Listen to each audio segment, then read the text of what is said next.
He would have maxed out his American Express card on that one day in London. I love that David Thorson tells this story. It's something that you would never hear on a regular house tour. And it helps to create a picture of Jefferson that is so much more nuanced and interesting, I think, than you get from the history books.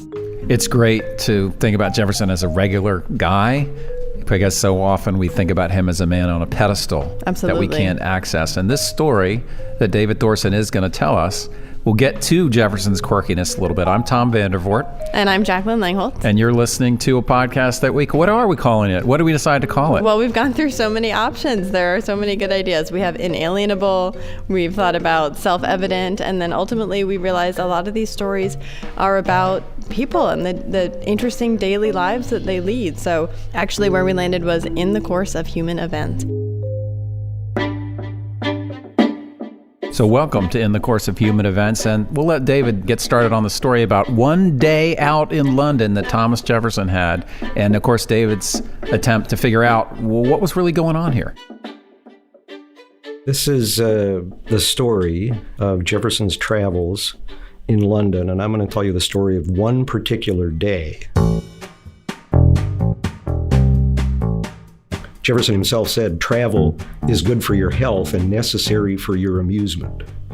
And March 21st, 1786, is truly a day of amusement. Jefferson is minister to France, ambassador to France. John Adams is minister to Britain.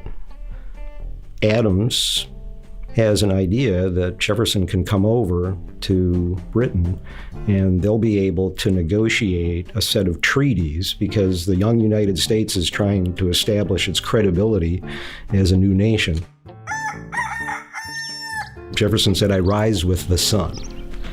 And in the course of this single day, he's literally, even today you can walk around the city of London, you can see thousands of things in half a day. And imagine Jefferson strolling the streets of London. First he visits Piccadilly, and he goes to the shop of Jesse Ramsden, who was a very well-known maker of scientific instruments. And there he buys a thermometer, a protractor, and a globe. Jefferson must have been so excited about those objects, thermometer, protractor, and globe. Well, tell me why you are thinking that he would have been really excited about those in particular. Oh, well, Jefferson is a man who does math for fun to the sixth decimal point. He is all about exactitudes and details. You know, he takes the weather recordings twice a day, every day for over 40 years.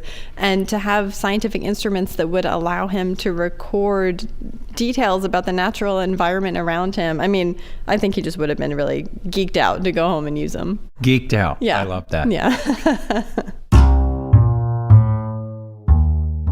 He wanders over to Haymarket to visit Dolland and Sons.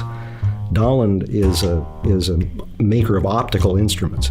He buys a telescope that is still part of our collections at Monticello and a microscope that is in his office today. Then he takes a break. He goes to Charing Cross Road where he sees the Learned Pig. That's not a restaurant? No, it is not. This is a trained pig that had become a celebrity in London. And the pig would go fetch cards from the audience and would tell their age, would spell words in Latin and Greek. And it's all a trick. But the man has just trained the pig. He's simply trained the pig to, at a command, to go fetch cards from the audience. So Jefferson sees this phenomenon. Then he crosses over to Cornhill and he visits Dealtree and Company.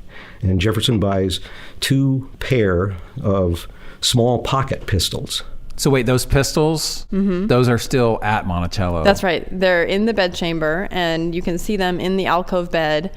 They are at the foot of his bed. And do we know that was he into shooting or hunting? Or I've never heard any stories about Jefferson into firearms. Right, exactly.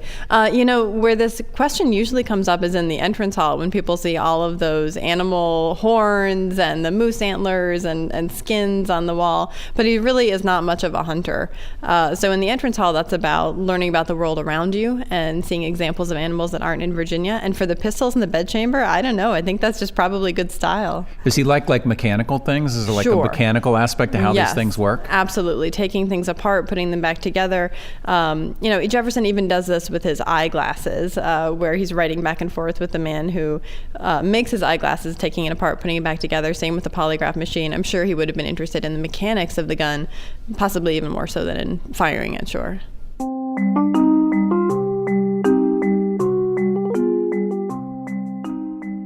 John Adams and Abigail Adams are there at Grosvenor Square.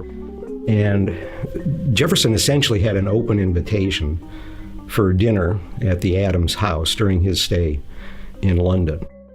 Dinner in London at that time would be, let's say, around between 3 and 5. Between doing all this shopping, Jefferson encounters Judge Richard Peters. Wait, what is Richard Peters in England to do? He's in England to negotiate the separation of the Anglican Church and what becomes the Episcopal Church of the United States. He was part of what today would be the Department of Defense in the Continental Army. And that was his mission, was to try to negotiate, hopefully, an amicable separation of the churches. And he actually does succeed in that effort. Wow. I bet Jefferson would have been really interested in talking with him about that. Well, what occurred to me when David brought this up was I never thought about why these two churches are separate. Yes. But then, of course, if you merely think about the name Anglican, that is the Church of England, of which the king or queen of England is the head. Right. Now, when the United States separates from England, they can't very well keep the King of England as the head of their church, right? So they need a new church. And I'm like, there's all this going on that also intersects this one day in London. But you're saying Jefferson is really interested in religion itself. Sure. I mean, Jefferson's always interested in talking about religion. You see religious art all over the house, and he is always interested in this separation, this wall between church and state, but very interested in, I think, how religion affects society and cultures and identity. Really cool. I would love to hear more about what Richard Peters and Jefferson talked about. Imagine being a fly on the wall for that one. Richard Peters was known above all for his remarkable and very quick wit. So he and Jefferson are going to hit it off. They're also joined by William Stevens Smith. He's actually a veteran of the American Revolution, and he was the secretary to John Adams. So you can imagine these three expected for dinner at the Adams house. Somewhere along the line, they stop off at one of the most famous restaurants in all the city of London. It's called Dolly's Chop House.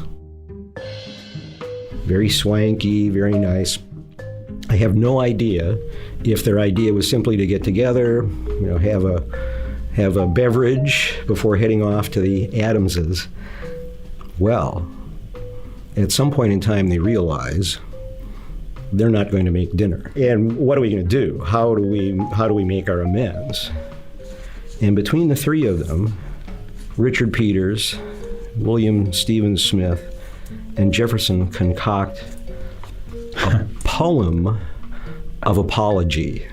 This is the very day as well that Abigail Adams is at her desk writing a letter to her sister, Mary Cranch, and she actually breaks off the letter and says, "Oh my God, I'm late, I have to dress for dinner." By the way, I totally identify with Abigail in this story, even though we don't hear from her perspective, but I am very much the Abigail Adams who would be like, where are they? Why are they late? Poor Abigail. Poor Abigail. Now, the title of the poem is An Interlude at Dolly's Chop House, and the time says 2:30 Dolly's. And so the three of them concoct this poem together, and William Stephen Smith is dutifully recording.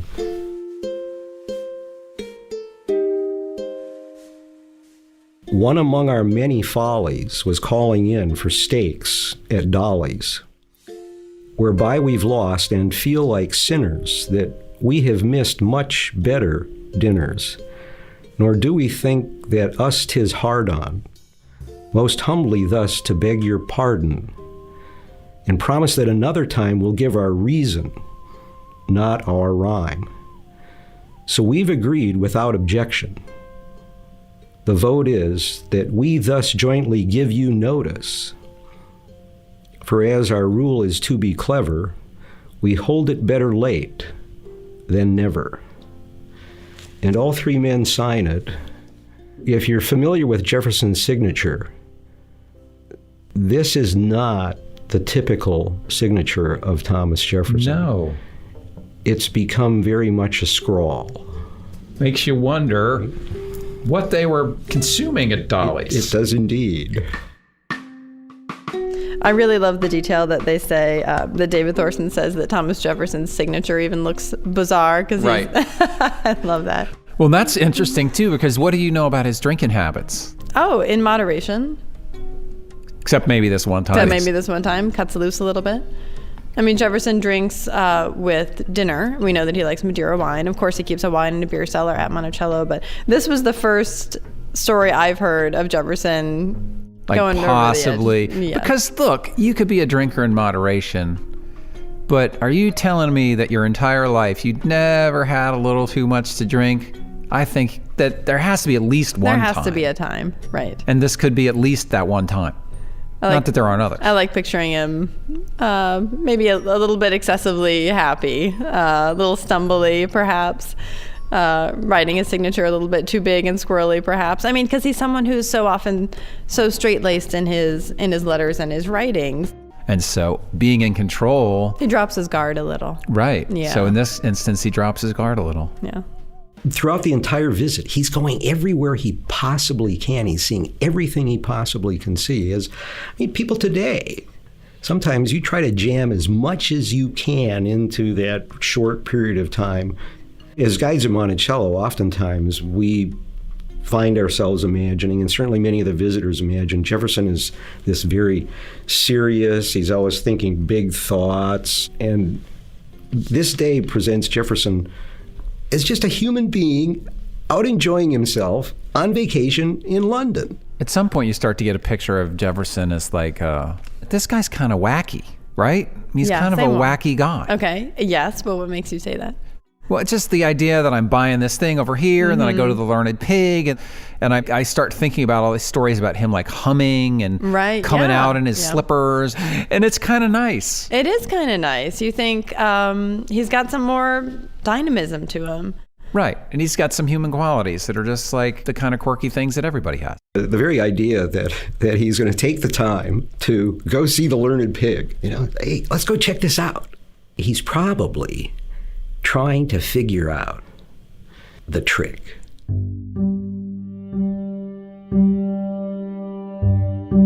The epilogue to the story is the purpose of Jefferson's visit to negotiate these treaties is a complete failure. None of the treaties that he and Adams had worked so hard on during their time in London ever come to fruition. So as a diplomatic mission, it's a complete failure. But as a personal mission, I would say it's a rousing success. So what do you think about that, Jacqueline? Did I get the story out of him there? I think you got the story out of him. In the course of human events, that was a fun one. That was a pretty good day in London. And thank you, everyone, for joining us here on the very first episode of In the Course of Human Events. Again, I'm Tom Vandervoort. And I'm Jacqueline Langholt, and thanks for listening. All right, we'll see you next time.